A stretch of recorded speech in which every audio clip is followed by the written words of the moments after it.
बहुत बहुत शुक्रिया, थैंक यू सो मच भैया जी। कहीं में आपका एक बार फिर स्वागत है और मैं मौजूद हूं कैनॉट प्लेस में बातचीत के सिलसिले को जोड़ने के लिए। एबी ब्रदर्स, बहुत बहुत शुक्रिया, थैंक यू सो मच। जो आज आपने जो सुर साधा, कौन सा राग है ये? राग कोई राग नहीं है पर्टिकुलर, है अपनी धुन बनाई, बहुत अच्छी बात है, वाह क्या बात है। होगा तो जरूर कोई ना कोई राग में, तो जब आप कोई क्लासिकल आदमी बंदिश लाता है तो कोई ना कोई राग होता जरूर है, इसमें टुकड़ों में ही हो लेकिन होगा जरूर। और ढूंढ के मुझे बताइएगा। बहुत बहुत शुक्रिया, थैंक यू सो मच। नमस्कार बाबू, बहुत सारे लोग यहाँ पे मौजूद। जी जी, आप जल्दी में हैं लगता बहुत। कहाँ जाना है? वाइफ को लेके जाना है वापस? बच्चे भी लेके आए हैं, क्या करना, क्या मुझे मुझसे कोई काम? सेल्फी लेनी है, हाँ यही काम करते हैं आज। काम शो, वो मेरा भी मन नहीं है आज शो करने का, तो आज सेल्फी लेते। चलो करो, जल्दी लो जल्दी लो। हाँ फैमिली आ जाए पहले। आ गई family?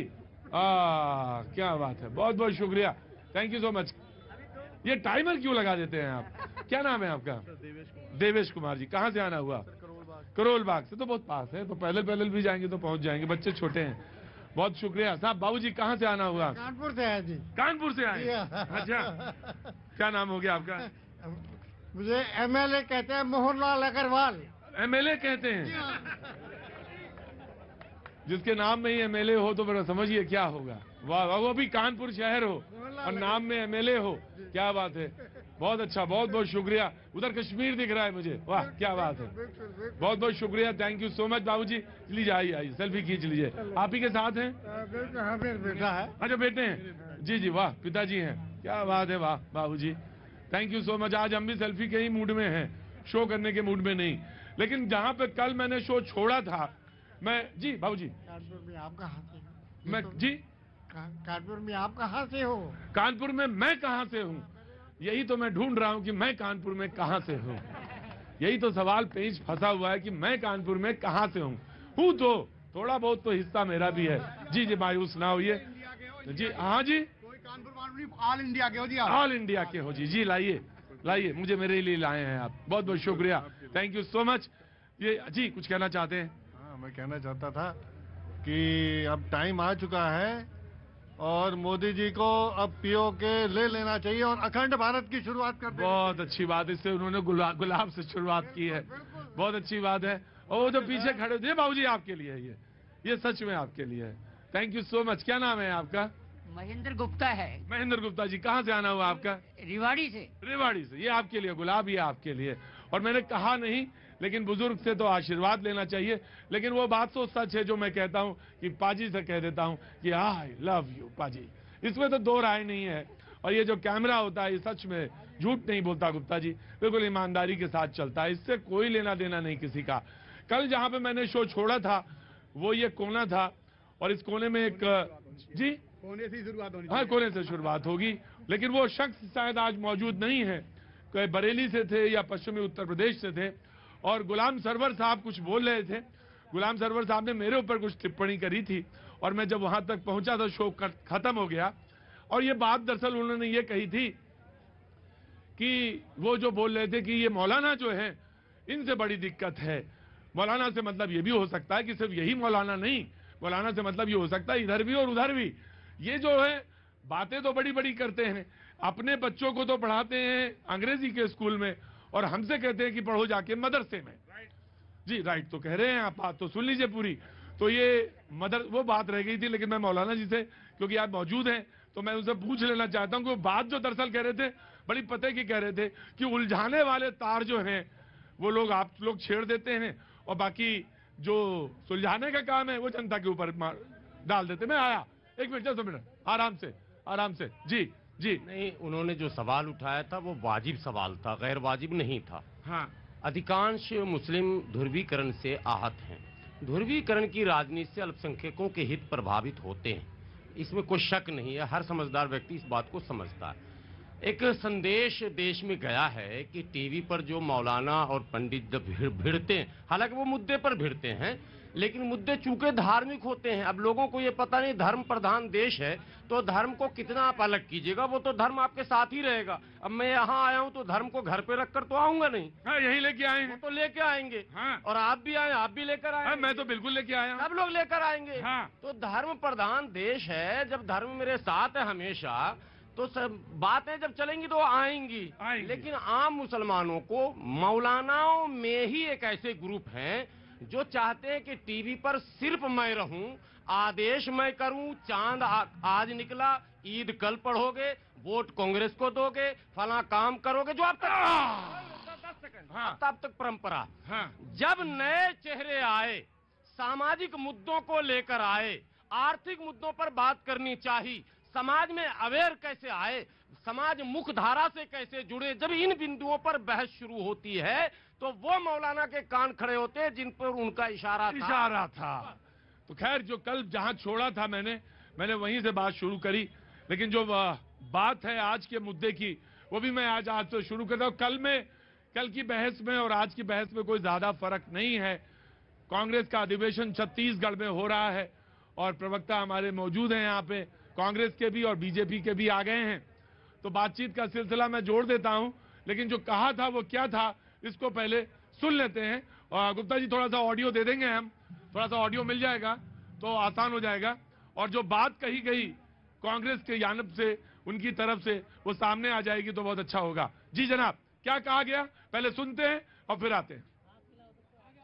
2024 the alliance government will come in center. Congress will lead. We are talking with other parties because otherwise the democracy and constitution will go. Therefore, with every party, now and then, we are calling, we are talking, we are sharing our views how to win 2024. सारे पेश यही फंसे हुए 2024 का चुनाव कैसे जीता जाए। कांग्रेस कहती है कि 100 मोदी। हाँ जी, सीनियर सिटीजन खड़े हैं। आप सीनियर सिटीजन हैं? मैं भी तो हूँ सीनियर सिटीजन। हाँ, अब अरे बाल गिर जाने से कोई सीनियर सिटीजन थोड़ी ना हो जाता है। मैं आ रहा हूँ। उन्होंने कहा कि 100 मोदी आ जाएं और 100 शाह आ जाएं, फिर भी चुनाव जो है इस बार कांग्रेस ही आएगी। लेकिन मैं आंकड़े देख रहा था, 2014 से 50 चुनाव हुए हैं विधानसभा के, 50 में 11 जीते हैं कांग्रेस ने, उसमें भी राजस्थान और मध्य प्रदेश जीता हुआ भी चला गया उधर। तो अब होगा कैसे? वो कहते हैं 100 मोदी 100 शाह, यहां तो एक ही लगता है। हाँ जी, एक ही जोड़ा काफी है। एक ही जोड़ा काफी है। 100 एक ही जोड़ा का, 100 की जरूरत नहीं, एक ही जोड़ा काफी है। कांग्रेस को पहले शुरुआत करते हैं। कहां से आना हुआ साहब आपका? मैं आदरणीय राजा भैया के क्षेत्र का हूँ, कुंडा से। राजा भैया के क्षेत्र से बहुत बहुत स्वागत है। और आज आप तो कुछ वेशभूषा बना के आए हैं और दूर खड़े हैं, पास आइए। पहले उस कोने में थे, अब आप इस कोने में आ गए। देखिए साहब, मैं अपने सारे कोने ध्यान रखता हूँ कौन आदमी कहाँ खड़ा है, और सारे कोने बांध के रखता हूँ, कोई कोना छोड़ता नहीं हूँ। आप खड़े रहिए, यहाँ पे आता हूँ। कांग्रेस क्या कहती है? चुप, मैं आता हूँ चुपचाप। हाँ जी, ट्रेन का टाइम हो रहा है, तो करना क्या है? मेरे को ये करना है कि सर सीनियर सिटीजन की रियायत कब होगी? सीनियर सिटीजन की रियायत कब होगी? तो ये रेल मिनिस्टर जो बैठे हुए हैं, हाँ, बुड्ढों का तो कोई ध्यान रखना। हाँ, आपकी उम्र क्या है? मेरी उम्र 64 साल है। ये बंदा भाई आपके सामने खड़े ला। 64 साल के अगर ऐसे ही सब युवा हैं तो ईश्वर सबको 64 का ही बनाए। जी जनाब, कांग्रेस में आया वो आपका मुद्दा अच्छा है कि जो सीनियर सिटीजन उनका जो रियायत है वो कब शुरू में। मैं अभी सेल्फी नहीं, अभी थोड़ी देर में। जी, हमारे नेता ने मल्लिकार्जुन खड़गे साहब जो राष्ट्रीय अध्यक्ष, उन्होंने बात स्पष्ट कही है कि 2024 में यदि कांग्रेस की सरकार आएगी तो कांग्रेस के नेतृत्व में ही आएगी, ये सच्चाई है। और कांग्रेस की सरकार नहीं आएगी तो जान लीजिए, ये सीनियर सिटीजन जो बात कर रहे थे आपसे, जिस तरह से हमने इनको रियायत दी थी, आज उस रियायत को खत्म कर दिया गया। स्टेशन पर घुसने के लिए भी 300% जो है उसके रेट बढ़ा दिए गए हैं। प्लेटफॉर्म टिकट के, रेलवे के टिकट के रेट बढ़ा दिए गए। एक ने कहा कि एक ही भारी है। सच में इस देश में आज सिर्फ एक व्यक्ति भारी है। सुनो बोलना फिर आराम से। व्यक्ति है जो उसका नाम है मोडानी, और अब मोडानी और शाह की सरकार, मोडानी शाह की सरकार इस देश में 2024 में जनता नहीं रहने देगी। इस देश में जनता की सरकार आएगी, तभी देश बनेगा, तभी देश में लोकतंत्र। लोगों ने मुझे जो देख रहे होंगे उन्होंने जरूर, मैं आ रहा हूं, ऐसे नहीं आएंगे ना, नहीं आऊंगा। चुपचाप खड़े रहना तो खड़े रहिए ना, जल्दी में है तो अभी ट्रेन पकड़ लीजिए, इनके साथ चले जाइए। मेरी बात सुनिए आराम से। जो लोग देख रहे होंगे प्रोग्राम, उन्होंने ये जरूर सोचा होगा कि इन्होंने इनको टोका क्यों नहीं। जब इन्होंने मोडानी बोला तो इन्होंने इनको टोका क्यों नहीं। ये टोकते हैं इस बात पे, लेकिन इन्होंने क्यों नहीं टोका। मैंने जरूर नहीं टोका, मैंने नहीं टोका, इसलिए नहीं टोका क्योंकि आपको बात कहने का हक जरूर है, लेकिन बात बिगाड़ने का या नाम बिगाड़ने का हक बिल्कुल नहीं है, और ये गलत है, ये गलत है। इस देश में एक गठबंधन चल रहा है। देश के आम गरीब नाम थोड़े बिगाड़ देंगे आप, नाम बिगाड़ देंगे आप। हाँ, देश में 1% लोगों के पास इस 1% 40% लोगों की संपत्ति रखने का हक रखता है क्या उसके पास हक है? इस देश में चुना हुआ है, चुनी हुई सरकार है, चुनी हुई सरकार है। आप चुनी हुई सरकार पे हल्ला न बजाइए। जी, ये चुनी हुई सरकार क्या एक व्यक्ति के लिए काम करेगी या 140 करोड़? तो 24 का इंतजार करिए, तो 24 का इंतजार करिए, पलट दीजिए। जी जनाब आली, आज ही प्रतीक भाई, पहली बात तो उनका जो वीडियो अगर आपने ध्यान से सुना हो तो पहले उन्होंने समर्पण भाव दिखा दिया है। उन्होंने कहा कि गठबंधन की सरकार बनेगी। अरे इतना आत्मविश्वास तो रखो, ये तो बोल दो अपने मुंह से कि कांग्रेस की सरकार बनेगी। क्या इतना राजनीतिक आपका शून्य हो गया है कि दूसरे के कंधे के ऊपर रख के आप बंदूक चलाने पर आ गए हो और बातें करते हो आप मोदी और अमित शाह से लड़ने की, और वो भी 100 से। अरे 2 से निपट नहीं पा रहे और बारी इनकी 100 की है, तो कहते हैं मुंगेरी लाल के हसीन सपने भैया आज पहले भी देख रहे थे, आगे भी देखोगे और आगे भी यात्रा ही करोगे, क्योंकि सरकार नहीं बनेगी आपसे। अब मैं आ रहा हूं। कहां से आना हुआ आपका? लद्दाख से। लद्दाख के बहुत सारे लोग यहाँ पे आते हैं, लद्दाख से बहुत सारे लोग मुझे मिलते हैं। मैं आपका स्वागत करता हूं, बहुत बहुत स्वागत है आपका। लद्दाख से आए, कुछ कहना चाहती हैं? वांट टू से समथिंग, कुछ कहना चाहती हैं? इच्छा है? लद्दाख का कोई मुद्दा है, कोई बात है? लद्दाख का तो परसों यहाँ पर मुद्दा बहुत किया ना, सोना वांगचुक साहब ने। हाँ, वांगचुक साहब ने कहा और वो सारे देश ने देखा। असम में थे सर, सॉरी, आप असम में थी तब, कोई बात नहीं।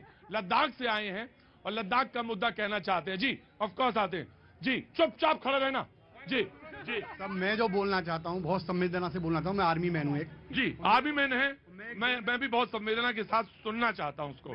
दिल में ठेस लगी है, पहली बार आपके प्रोग्राम में डिस्ट्रिक्ट अलीगढ़ से आया हूँ साहब। मेरा है दिल्ली में कोई काम नहीं है, बस सिर्फ इस प्रोग्राम के लिए आए। टिकट दिखाऊं? टिकट नहीं, कोई नहीं। मेरे प्रोग्राम में झूठ कोई नहीं बोलता, और जो हल्ला मचाता है उसको जनता ही चुप कराती है। मेरा काम नहीं है, तुम्हारी जिम्मेदारी है।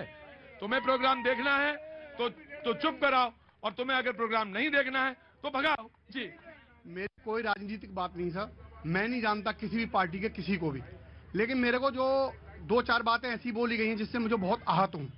जैसे कि राहुल जी ने बोला कि मेरे देश की सेना, चीन की सेना देश की सेना को पीट रही है ना सर, पीट रही है सेना को। दूसरा, मेरे देश की मतलब जो जमीन कब्जा ली है। आप ये बताओ, आपका वहां बेटा खड़ा है, आपका भाई खड़ा है, आपके बच्चे खड़े, हमारे रहते हुए कोई 1 इंच जमीन ले जाएगा क्या सर? एक सांस की जब तक कतरा है एक खून में, मैं ऑन सर्विस हूं सर, जोधपुर में हूं, जब तक क्या कोई ले जाएगा क्या सर? आप बताओ, आपको सबको विश्वास है सर? ये होता है पाजी, ये होती है ईमानदारी, और ये ईमानदारी के साथ कहने वाली बात। मैं आपको सैल्यूट करता हूं, और सारे लोग जितने लोग हैं यहाँ पे, मुझे भारत माता की। अब आप पूरी बात कहिए। सर मैं ये कहना चाहता हूँ सभी से, मुझे नहीं पता कौन किस राजनीति का है सर, लेकिन आप बताओ, आपको कैसे विश्वास कर सकते हो कि हमारे रहते कोई 1 इंच अंदर आ जाएगा या हमें पीट लेगा और हम खड़े पिट लेंगे वहां पे? सर जो 20 शहीद हुए हैं ना, वो अपनी वतन की एक मिट्टी को बचाने के लिए शहीद हुए हैं सर। और राहुल जी ये बोलते हैं, एक देश की पार्टी के जिसने 70 साल राज किया इस देश पे, वो ये बोलते हैं कि मेरी सेना पिट रही है। सर कौन सी वीडियो कहां से देख ली जो सेना पिट रही है सर वहां पे? आप सेना में हैं, आप आदर योग्य हैं, आप आसन संभाले, यहाँ खड़े नहीं रहेंगे, आप वहां बैठिए प्लीज। ना आप जाइए, सैनिक हैं, आप बैठिए, आपका आदर होना चाहिए।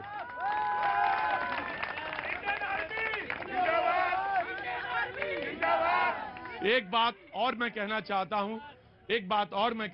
हूं, जो अनुशासनहीन होते हैं, वैसे तो आज एक बहुत बढ़िया टिप्पणी मौलाना मुझे देखने को मिली, अखबार पलट रहा था और इन्फोसिस के जो संस्थापक हैं उन्होंने कही, कोई पॉलिटिकल पार्टी ने बात नहीं कही, अजय जी ध्यान दीजिएगा, कोई पॉलिटिकल पार्टी की तरफ से बात नहीं कही गई। मेरा जवाब नहीं आया, मैं जा रहा हूं। बाबा अच्छा कोई बात नहीं, अगली बार आ जाना, तुम्हारा प्रोग्राम है, आ जाना। इन्फोसिस के जो संस्थापक हैं कृष्णमूर्ति जी, उन्होंने एक बात कही और उस बात को मैं रखना चाहता हूं। ये शो तो होता रहेगा कि 24 में कौन आएगा और नहीं आएगा, लेकिन मैं आपके लिए एक सवाल छोड़ना चाहता हूं और सवाल वो ये है कि दिल्ली के लोग सबसे ज्यादा अनुशासनहीन होते हैं। वेरी गुड, होते हैं। आप भी अनुशासनहीन हो।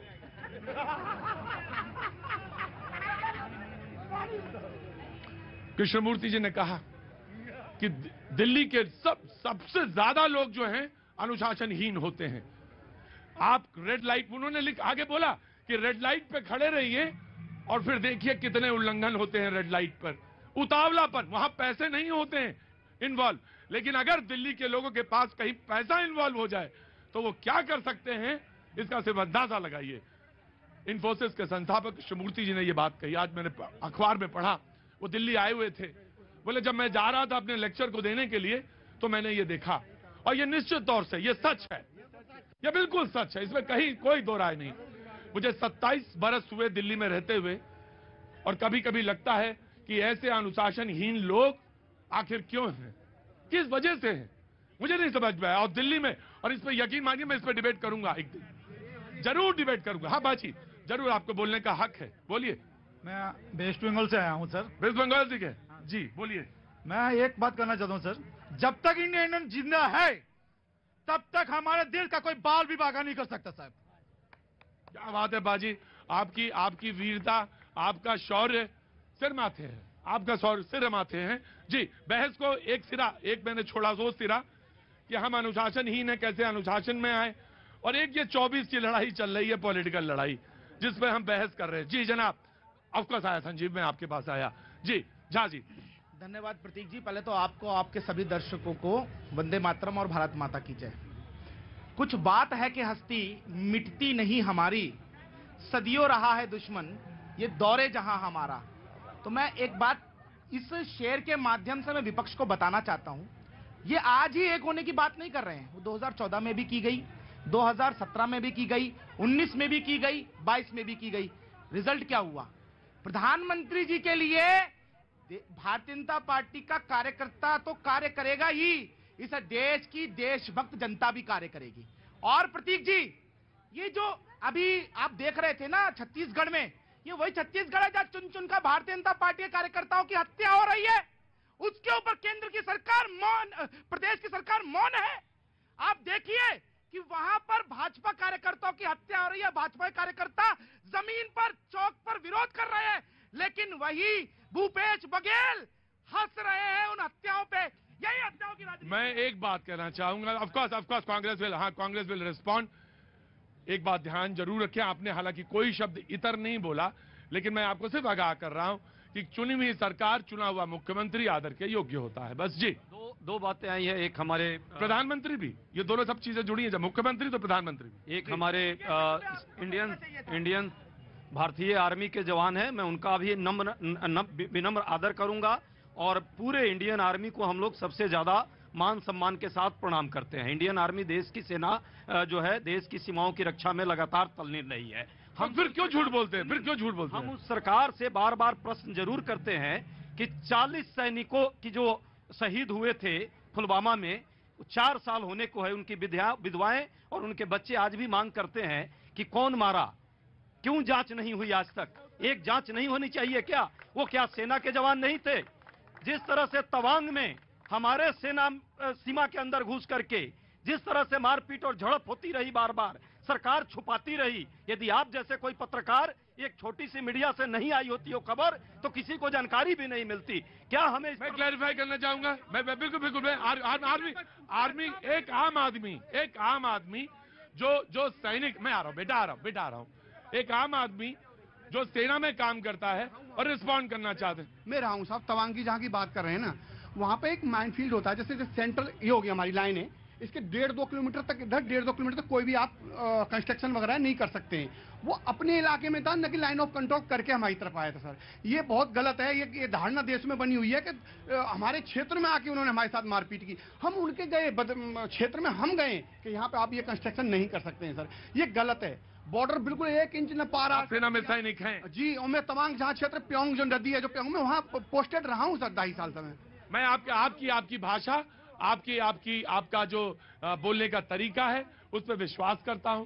और आप देश से, आप विदेश मंत्री कह रहे हैं कि 1962 में, हाँ जी, इसी पे बहस करेंगे कि 24 पे करेंगे जी। वो उनका बहुत सम्मान करता हूं और वाकई वो रहे होंगे उस एरिया में, लेकिन ये जो घटना हुई, इस घटना के बारे में सबके पास जानकारी है कि वो लोग हमारे अंदर आए थे और ये हमने नहीं, ये सैटेलाइट ने कहा, वैज्ञानिकों ने कहा, ये आप जैसे पत्रकारों ने बताया और इनके भाजपा के सांसद और जो विदेश मंत्री कह रहे हैं वो, और जो विदेश मंत्री कह रहे हैं वो, विदेश मंत्री से ये पूछिए ना जरा, फिंगर 4 से फिंगर 3 पर क्यों आ गए?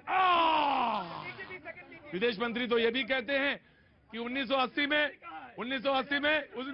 में पिताजी, मैं आ रहा, हाँ जी जी, 1980 की बात तो करते हैं, वो कब से सर्विस में है, जेएनयू से वो पढ़े हैं, हम भी वहीं के छात्र रहे हैं, ये भी जरा पूछिएगा। पिताजी का भी जिक्र कर रहे हैं। वो तो कह रहे हैं कि डेमोक्रेसी जो है न्यूयॉर्क और इंग्लैंड डिसाइड करेगा। ये दुखद और दुर्भाग्यपूर्ण बात है जी। देखिए प्रतीक जी, कितना दुर्भाग्य है कि कांग्रेस के प्रवक्ता ऑन सर्विस एक इंडियन आर्मी के कमांडो का किस प्रकार से अपमान कर रहे हैं, उनको झूठा बना रहे हैं।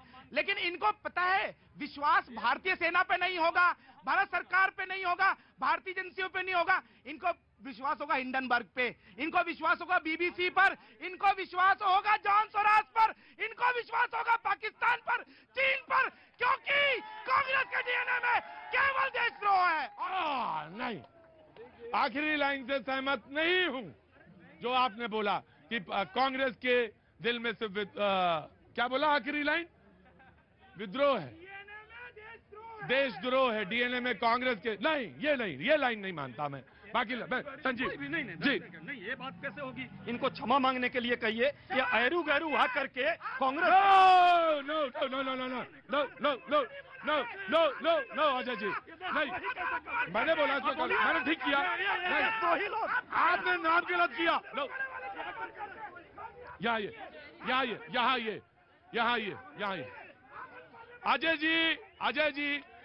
Ajay ji, you have started, आपने आज स्टार्ट किया और नाम गलत बोला। किसी के नाम को गलत बोलना अपराध है। आपने नाम गलत बोला। No, I won't take it. नहीं, मैं आपको क्लैरिफिकेशन का मौका दूंगा। प्रतीक जी, आज के मुद्दे पे आने से पहले एक सेना के जवान आए, उस पर 2 लाइन हम भी कहना चाहते हैं। बिल्कुल। यदि तत्काल में देश के एमईए, देश के गृह मंत्रालय, प्रधानमंत्री और सेना ने यदि एक स्टेटमेंट दिया होता तो ये कंफ्यूजन पैदा नहीं होती। सवाल ये है कि जब वो घुसे नहीं थे तो निकले कहां से? ये सवाल तो सारे लोगों के जहन में है। ये सेना के जवान है। मैं फिर कह रहा हूं कि किसी की हैसियत नहीं है कि देश के सेना के पुरुषार्थ पर कोई प्रश्न खड़ा करे हिंदुस्तान में। मूल मुद्दे पे अब आते हैं, 2024 के बारे में बात कर रहे हैं हम। अटल बिहारी वाजपेयी जी की सरकार बनी थी, कितने दलों की गठबंधन थी उस समय? 23। और वर्तमान में जो सरकार है वो कितने दलों के गठबंधन के साथ है? वो कहती 303 तो मैं ही ला सकता हूं, तो बाकी गठबंधन देख लेंगे बीच में। अभी भी 42 और ये कहते हैं गठबंधन क्यों नहीं करेगी कांग्रेस का माल। अरे जब एक में 303 है तो 100 का जवाब दीजिए। वक्त मैं आया, थोड़ा सा वक्त ब्रेक का था, मैं जाना चाहता था। हाँ जी, 24 में 400 में आया बेटा। 1 मिनट दे दो बस मुझे वक्त, थोड़ा सा ब्रेक के बाद आया। You too, I love you too. मैं आपसे उतना ही, जितना आप मुझसे करते हो, परीक्षा लेंगे तो मैं आपसे ज्यादा ही करता हुआ नजर आऊंगा। मैं आपसे ज्यादा, आप ज्यादा करते हैं, आप जीते। लेकिन ये सच तो ये है कि आपका सहयोग जब होता है, आपकी जब भावनाएं जुड़ती हैं, तब मेरा प्रोग्राम बनता है। यकीनन आंगनबाड़ी की चाहे वो महिला आके यहाँ पे अपना बात कहना चाहती हो, चाहे राजस्थान से आया हुई कोई व्यक्ति अपनी व्यथा कहना चाहता हो, अपनी बात पॉलिटिकल सिस्टम पे कहना चाहता हो, उसकी बात सुनना चाहना चाहिए। जम्मू कश्मीर से, श्रीनगर से कोई अगर आए और अपनी बात कहना चाहे तो जरूर सुनना चाहिए। थोड़ा सा कोऑपरेट करते हैं ना जब आप, तो इतने अच्छे लगते हैं आप। यकीनन सलमान खान नजर आते हैं मुझे जब आप बिल्कुल शांत संयत नजर आते हैं मौलाना, तो सलमान खान नजर आते हैं। मेरे मेरे मेरे अच्छे हीरो हैं और मुझे बहुत पसंद है, उनकी फिल्में बहुत पसंद है मुझे। लेकिन जब आप बहुत ज्यादा हल्ला और परेशानी करते हैं तो यकीन मानिए मेरे सारे बाल बिखर जाते हैं और फिर मुझे मन करता है कि मैं तांडव करूं। कहां से आना हुआ सर आपका? महाराष्ट्र से हो? महाराष्ट्र से। हरिद्वार आया था आपका शो देखने के लिए, मैं यहाँ आया। मतलब आप समझे गंगा की डुबकी लग गई आपकी? लगा के फिर आया मैं। हाँ, एक बार हमारे यहाँ कहा जाता है एक बार गंगा की डुबकी लग गई तो फिर सारे काम निवृत्त हो गए। हाँ बोलो बेटा। जी मैं आ रहा हूँ बेटा, आ रहा हूँ। पहले देखो होता क्या है कि जो ज्यादा हल्ला मचाए माइक लेके मैं उसके पास चला जाऊं तो भाई साहब कहेंगे मुझसे, क्या नाम है आपका? प्रदीप जी कहेंगे कि जो ज्यादा हल्ला मचाता है, जो क्लास का सबसे बिगड़ैल छात्र है, टीचर ने उसी को नंबर दे दिए सबसे ज्यादा। ऐसा नहीं हो सकता। हमारे क्लास का एक डिसिप्लिन है, प्रोग्राम बंद कर सकते हैं, खत्म कर सकते हैं, इन डिसिप्लिन को कभी बर्दाश्त नहीं कर सकते, ये सच है। बोलो बेटा क्या नाम है? स्तुति नाम है। मेरा सवाल बीजेपी से है। बोलो बिल्कुल बोलो। सर 2017 में इन्होंने जो अपने मैनिफेस्टो में लिखा था कि अगर उत्तर प्रदेश में इनकी सरकार बनी तो जो आवारा पशुओं की समस्या है उस पर समाधान करेंगे, लेकिन 2022 में भी इन्हें उसी पे पूरा मुद्दे पर चुनाव लड़ा। सर 2022 में भी इनकी सरकार बन गई, लेकिन जो आवारा पशुओं का मुद्दा है वो आज भी नहीं हुआ, गौशालाएं नहीं बनी। कितने किसान जो है ठंड में अपनी गाय जो अपने खेतों की रखवाली करते हुए मर गए। कब गौशाला बनी, कब इस समस्या का समाधान हो? ये शो 2017 में शुरू होता है। उत्तर प्रदेश के चुनाव से, उत्तर प्रदेश के चुनाव में ये मुद्दा आया कि जो जानवर हैं उनको रखाने में किसान भी उतना ही ओस में बैठ के गेहूं बचाना होता है। अब बाकी तो लोगों को पता ही नहीं होगा गेहूं की फसल कब उगती है, लेकिन कितनी परेशानी होती है ये मुझे मालूम है। सरकार से मैंने पूछा, उत्तर प्रदेश सरकार से, बोला कि मैंने व्यवस्थाएं की, 900 रुपए मैंने एक पशु पे दिया। लोगों से कहा कि पशुपालन में जो एक गाय लेके जाएं, दुधारू गाय लेके अपने घर पे जाएं, लेकिन क्यों छोड़ देते हैं ये भी समझ में नहीं आई। लेकिन बेटा तुम्हारी बात है, यकीनन तुम्हारी बात को रखा जाना चाहिए। और किसान किस तरह से अपने खेत को बचा रहा है इसका मुझे अंदाजा है। जब मेरी गाड़ी खेतों के बगल से गुजरती है और मैं मिलता हूं तो मुझे उस परेशानी का इल्म है। जी मैं आया, ऑफकोर्स। बना, कहाँ से आना हुआ? मैं दिल्ली से हूँ। जी जनाब, क्या नाम है? रवि चोपड़ा मेरा नाम है। जी रवि जी, सवाल पूछे। मैं एक कलाकार हूँ और फिल्म प्रोड्यूसर हूँ। कलाकार हैं, फिल्म प्रोड्यूसर हैं। एक यहाँ पे मिले तो थे अभी, सलमान खान कहाँ चले गए? हाँ। ये मेरी प्रॉब्लम ये है कि उत्तर प्रदेश सरकार ने बहुत समय पहले एक फिल्म बंधु नाम से डिपार्टमेंट खोला था। हाँ जी। जिसमें सब्सिडी वगैरह का कोई इंतजाम था। हाँ। आज 2 साल से मैंने 3 फिल्में वहाँ जमा करा रखी हैं। आज तक मुझे कोई उनका ना अप्रूवल आया है, ना ही कोई उनके साथ कॉरेस्पॉन्डेंस है। फिल्म को लेकर उनकी पॉलिसी, उसको लेकर उन्होंने बहुत सारी घोषणाएं की हैं। करोड़ों रुपया एप्लीकेशन फीस के नाम से जमा हो रखा है।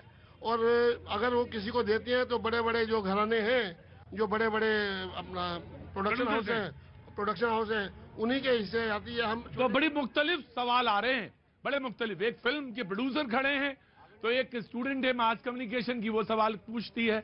जी आप कहाँ से आना हुआ? आपको तो मैं समझ गया, आंगनबाड़ी। जी कहाँ से आना हुआ? मैं छत्तीसगढ़ से आई हूँ, रायगढ़ जिला से पूनम साहू। हाँ, आंगनबाड़ी कार्यकर्ता हूँ मैं। भाई साहब पहले दिखा लो, ये तो जिंदा रही जाएंगी, और अगर जिंदा नहीं भी रही तो क्या हुआ? ना मैं समझ गया, मैं तो आपकी थोड़ी बात कर रहे हैं। अगर इनका सवाल नहीं भी गया और ये वैसे ही करते करते मर गई तो क्या होना है? देश तो चल ही रहा, चलने दो। आपका चेहरा चमक जाए, आप समझ लो, आपका नहीं मेरा चेहरा चमक जाए बस। जी बोलिए। मैं जी मैं पहले तो आपको नमस्ते करना चाहूँगी। बेहिचक सवाल पूछे, टाइम कम है। फिर मोदी जी को प्रणाम करती हूँ। सर हम 23 जनवरी से हड़ताल पे हैं, 1 महीना हो गया। रायगढ़ छत्तीसगढ़ से हम 1 महीना से हड़ताल में हैं। अभी तक मोदी सुने हैं न हमारा काम को, न केंद्र सरकार सुना है, न राज्य सरकार सुने हैं। हमारी मांगों को पूरी नहीं कर रहे हैं। 10 साल हो गए सर, हमारा अभी तक मानदेय नहीं। आंगनबाड़ी की महिलाएं हैं जी, 6,500 में क्या होता है आप बताइए? 6,500 में हमको काम कराया जा रहा है। सभी विभाग का काम को हम ही से करवाया जाता है। आंगनबाड़ी की वो महिलाएं जो हमारे ग्रामीण अर्थव्यवस्था, ग्रामीण सामाजिक व्यवस्था की नींव हैं। अगर दवाई भी देनी होती है तो भी वहीं से, और सर्वे करना होता तब भी वहीं से। निश्चित तौर से 6,500 इनका कहना है कि मानदेय बढ़ना चाहिए। एक बात कहें बहन, थोड़ी हल्की सी बात है लेकिन मुझे इजाजत दे दो तो मैं कह दूं, 24 आ गया है, सही समय पे आपने लोहे पे वार किया है। अरे सही समय पे आई हो बहन, आंगनवाड़ी का तो अरे बड़े जबरदस्त संगठन है, मुझे मालूम है क्या होता है उससे, दबाव आपका भी मालूम है क्या होगा। 24 के पहले आ गई। बेटा कहाँ से आना हुआ आपका? जी इलाहाबाद से। इलाहाबाद से। कुछ क्या कर रहे हो, तैयारी कर रहे हो? हाँ CS फाइनल है। CS फाइनल है, बहुत अच्छी बात है भैया, और जल्दी कंप्लीट करो। बहुत बहुत शुभकामनाएं, मंगल कामनाएं, अच्छा करो बस। जी कश्मीर से आए हुए, कहाँ से आए हैं? जी मैं कश्मीर से आया हूँ। हाँ। तो मेरा दोनों नाम क्या है? आमिर। आमिर भाई का सवाल, चंडीगढ़ वाला सवाल तैयार करो, मैं आता हूँ आपके पास। जी मेरा सवाल तो मैं दोनों को, जो बीजेपी और कांग्रेस के जो दोनों प्रवक्ता यहाँ बैठे हैं, मैं दोनों से कहना चाहूंगा एक ही बात यहाँ पर, आप प्लीज सुनिएगा। मैं कांग्रेस से ये कहना चाहूंगा कि सबसे पहले आप प्राइम मिनिस्टर, आपके मोदी के साथ आपका मतभेद हो सकता है, लेकिन प्राइम मिनिस्टर एक कुर्सी होती है।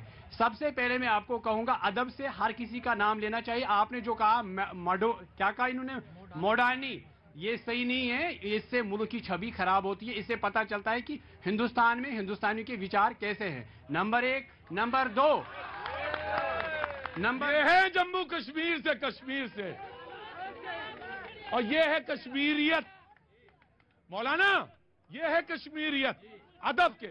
और अब सवाल ठोक के पूछो जो तुम्हारा मन हो। अधूरे मन से नहीं कहा जाता है। भारत माता की। जी आप सवाल पूछिए। जी जो इन्होंने कहा, मुझे लग रहा है जिस तरीके से ये बेअदब हो रहे हैं, जिस तरह से इनके अदब का जो ग्राफ गिर रहा है ना, मुझे लग रहा है कांग्रेस का ग्राफ भी उतना ही नीचे गिर रहा है। ये एक बात है। दूसरी बात, अब मैं बीजेपी पे आता हूं, क्योंकि ना मैं कांग्रेस के साथ हूं ना बीजेपी के साथ हूं, मैं मुल्क के साथ हूं। मैं बोल रहा हूं जो बीजेपी के प्रवक्ता ने अभी कहा, इन्होंने ये कहा कि इनके डीएनए में देश विरोधी ताकतें हैं, दहशतगर्दी है, कुछ है या क्या है। लेकिन मैं आपको ये कहूंगा, आपकी गवर्नमेंट है, आपका मतलब होता है आपकी गवर्नमेंट का गुड गवर्नेंस देना। ये जो आप तहजीब जो आपकी है ना, जो आप यहाँ पर बयान करते हो, इससे आपकी पार्टी पे सवाल उठते हैं सर। जब तक आप ये नहीं छोड़ोगे, ये दहशतगर्दी वगैरह वगैरह, ये गाली गलोच नहीं छोड़ोगे, तब तक आप हम कश्मीरियों को भी गले नहीं लगा सकते। क्योंकि मेरे लिए सबसे पहले मैं कहूं, जो आपने प्राइम मिनिस्टर को अभी आपने इंसल्ट किया, मुझे लग रहा है आपको मतभेद हो सकते हैं, विचार में आपकी फर्क हो सकती है, आपको मोदी पसंद नहीं होगा, लेकिन आपको प्राइम मिनिस्टर की इज्जत करनी चाहिए, उनको मोदी से बुलाइए। और जो आप बीजेपी वाले ये जो कर रहे हैं ना, डीएनए में ये है वो है, इनसे आप बाज आइए, आप लोगों का विकास कीजिए, आप मुल्क को आगे ले जाइए, ताकि हिंदुस्तान भी सुपर पावर बने। ये श्रीनगर से हैं आमिर भाई। डिबेट खत्म, सब लोग अपने अपने घर जाओ, खत्म डिबेट। जी तुम्हें तो कई जन्म लेने पड़ेंगे यहां तक पहुंचने में। जी जनाब अली, कहां से आना हुआ? हम ऑटो चलाते हैं। ऑटो चलाते हैं। आज दिहाड़ी कितनी रही? पूछना तो नहीं चाहिए मर्द से उसका पर्स के बारे में। 500 रुपए का काम हुआ तो मायूस ना होना, मैं आया अभी तुम्हारे ऑटो से ही चल दूंगा। जी बिलाल भाई, मैं आ रहा हूँ बेटा, आ रहा हूँ, मैं तुमसे पूछूंगा। जी खड़े।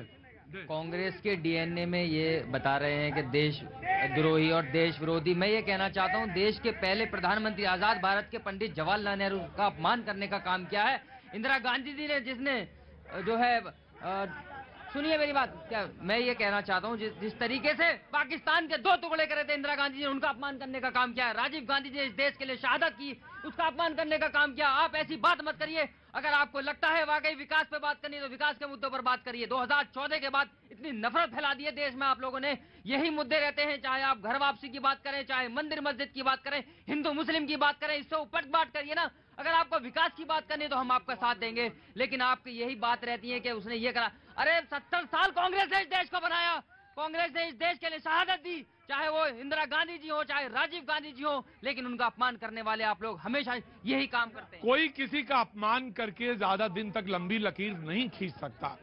आपने जो श्रीनगर से बात कही वो बहुत लबोलबाब, बिल्कुल क्लियर और करेक्ट बात है, बहुत फोकस बात आपने कही। आपको लग रहा होगा कि मैं इस कोने में क्यों नहीं आ रहा था, आपको अंदाजा होगा मैं क्यों नहीं आ रहा था।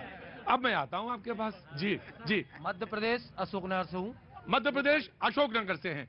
नाम आपका? गोपाल शर्मा। गोपाल शर्मा जी, सवाल पूछो। पाजी जल्दी लेके खरीद के आओ इधर। मेरा ये है कि आज भारत को आजाद हुए कम से कम 75 साल से ऊपर। कम से कम नहीं हो गए जी, हाँ हो गए, सॉरी। तो अभी तक विकास के मुद्दे क्या रहते हैं आपने सुने हैं? शिक्षा, स्वास्थ्य, सड़क और रोजगार, और उसकी विकास की बात कोई नहीं करता, आपने देखा है। पहला क्वेश्चन। दूसरा सवाल कि नेताओं के लिए एक नियम होना चाहिए, जो सेना में भर्ती होकर आएगा 5 साल 10 साल अपनी सेवाएं देगा, वो नेता बनेगा, क्योंकि ये भ्रष्टाचार नेताओं के द्वारा और अधिकारियों के द्वारा किया जा रहा है। नियम इतना सख्त कई देशों में है, ऐसा नियम है कि जहां से उनको लिए पहले फौज में आपको सेवाएं देनी पड़ेगी, आपकी वहां पर आप। मैं समझ गया आपकी बात। अनुशासनहीनता नहीं होनी चाहिए, अनुशासनहीनता बिल्कुल नहीं होनी चाहिए। और ये छोटी सी बात है, लेकिन जीवन में बड़ा कैरेक्टर और बड़ी लकीर खींचती है, होना चाहिए। इसके लिए सेना में भर्ती, हाँ सेना को मैं मानता हूं सर्वोच्च शिखर पर है वो अनुशासन के मामले में, लेकिन हम अपने जातीय जीवन में भी, अपने रोज के जीवन में, रोजमर्रा के जीवन में आपने हटाया ना अभी किसी को, यहां से हटा दिया आपने, अपने आप चला गया वो, हटाया ना, आप ही ने हटाया, मैंने थोड़ी ना कुछ कहा, मैंने तो कहा रखा, रहने दो रहने दो रहने दो रहने दो। मुझे मालूम था एक समय आएगा आप कहेंगे जाओ यहां से, चला गया। तो अनुशासन यही होता है जी। नाउ यू प्लीज रिस्पॉन्ड जो बिलाल ने कहा। बिलाल साहब ने अपनी बात रखी कि आप अपमान करें, मैं आ रहा हूं, just give me a second. हाँ जी, देखिए मैं खड़गे साहब की स्टेटमेंट पर फिर वापस आता हूं और उन्हें साफ साफ कहना चाहता हूं कि अगर आपको देश में राजनीति करनी है तो वो समय चला गया जब गठबंधन करके आप एक एमपी इधर उधर करके सरकारें गिरा देते थे। अब 130 करोड़ जनता का मन जिस आदमी ने जीता है, जब तक तुम उसे अपमानित करते रहोगे तब तक तुम उसके पिता पर टिप्पणी करते रहोगे, उसके निजी जीवन पर टिप्पणी करते रहोगे। मैं कह रहा हूं जितनी सीटें आज कांग्रेस की हैं 2024 में ये भी चली जाएंगी। तो खड़गे साहब छोटी सी एडवाइस दे रहा हूं, अगर आपको मत जीतने हैं तो 130 करोड़ जनता का मन जीतो, गठबंधनों से सरकारें नहीं चलने वाली है। वाह क्या बात है जी। मैं एक सलाह इनको भी देता हूं और मोदी जी आप उम्र में उनसे बड़े हैं, जो सलाह दे को भी कि अहंकार न पालिए, वक्त के समंदर में सिकंदर भी डूब गए, तो इसलिए अहंकार नहीं पालिए। ये देश की डेमोक्रेसी है, देश की जनता सबसे बड़ी है और जनता का आशीर्वाद ही सबको मिलता है। कभी आपको 2 थे और हमें 400। तुम्हारा सवाल नहीं ले पाया था, जल्दी जल्दी बेटा, जल्दी जल्दी जल्दी, वेरी क्विक। राजस्थान से हूँ और राजस्थान से आजाद समाज पार्टी जो भीम आर्मी चीफ से भीम आर्मी चीफ, अच्छा उनसे पार्टी और नागौर प्रेसिडेंट हूँ विक्रम जो नाम। सर मेरा सवाल कांग्रेस और भाजपा दोनों से है। राजस्थान में जो भी कांग्रेस सरकार है, मैं उनसे पूछना चाहता हूँ कि राजस्थान के जो मुख्यमंत्री है माननीय, उन्होंने 3 दिन पहले राजस्थान का बजट पेश किया था, 8 मिनट तक उन्होंने मुख्य पिछला बजट था उन्होंने पढ़ दिया। अब बताओ बजट से नहीं पढ़ पा रहे हैं, कभी पायलट साहब इधर घुस रहे, कभी मुख्यमंत्री गहलोत साहब इधर खींच रहे, तो उनकी सरकार अभी स्टेट में नहीं चल रही है, वो सर कह रहे हैं केंद्र में चलाएंगे, तो सर दिमाग से निकाल दो। ये मेरा कांग्रेस को पहला जी। मैं आया भीम आर्मी पार्टी के हैं, लेकिन मैं यहाँ एक सवाल पलट के अजय जी से आज पूछना चाहता हूँ। आपने उनसे कहा ना कि एक सलाह मैं देना चाहता हूँ, मैं आपसे ये पूछना चाहता हूँ, सलाह तो अच्छी दे रहे हैं आप, अहंकार मत पालिए, आप काहे नहीं अहंकार छोड़ देते हैं और जाके जेडीयू से कहते हैं आई लव यू, कह दीजिए। अगर आप अपना अहंकार छोड़ सकते हैं तो सारे लोग एक हो जाएंगे। जेडीयू कही रही है कहो तो आई लव यू, टुकुर टुकुर का देख रहे हैं, अरे कहो तो आई लव यू कहने में अजय जी इतनी देरी क्यों? अहंकारी तो है, आप अपना अहंकार छोड़िए, सारे लोग एक हो जाएंगे। वक्त आने दीजिए, हम गुलाब लेकर भी जाएंगे। यानी मौके की तलाश में हैं। हाँ जी, जब तक वक्त ही खत्म हो जाएगा, कांग्रेस ये पहले त्यागे कि उसके नेतृत्व में सरकार बनेगी। कांग्रेस को किसी और का नेतृत्व स्वीकार करना होगा, चाहे वो नीतीश कुमार हो या कोई और हो। अगर कांग्रेस पीछे नहीं चलेगी तो पीछे रह जाएगी, आगे चलेगी तो पीछे झांकेगी तो कुछ मिलेगा ही नहीं। बीजेपी से अंतिम सवाल सर, बीजेपी के इस बच्चे में नहीं पढ़ना चाहता, लेकिन सर बताइए 2021 से 2022 में 1.5 गुना से ज्यादा लोग इस देश को छोड़ के, इस देश की नागरिकता को छोड़ के गया है। देश में अमृतकाल चल रहा है, जगह जगह एयरपोर्ट बन रहे हैं, हाईवे का जाल बुना जा रहा है, और इस देश में लोग, इसका एक बार जवाब ले लीजिए, ये जवाब ले लीजिए कि ये देश को जाने वाले लोग, उनके बहुत सारे विभिन्न कारण हैं, बहुत सारे विभिन्न कारण हैं, मैं आज उस पर बात नहीं करूंगा जी। भाई साहब जो कहते कांग्रेस के कि 2014 से तो ये हर बार हार क्यों जाते हैं? हर बार हार क्यों जाते हैं? हार क्यों जाते हैं चुनाव? ये एक कारण है उसका, उनके पास मोदी जी नहीं है, और नेतृत्व जो होता है उसका जो आवृत्त होता है वो बहुत महत्वपूर्ण होता है, बहुत महत्वपूर्ण होता है, उसको इनकार नहीं किया जा सकता। देखिए बिलाल जी ने कहा 70 साल में हिंदू मुस्लिम हो रहा है, मैं तो कह रहा हूं आप समान नागरिक संहिता का समर्थन करते हैं क्या? एनआरसी का समर्थन करते हैं क्या? आप लोग संविधान की बात कर रहे हैं और केवल खुद हिंदू मुस्लिम ये विधायक खरीदते हैं, ये सरकार तोड़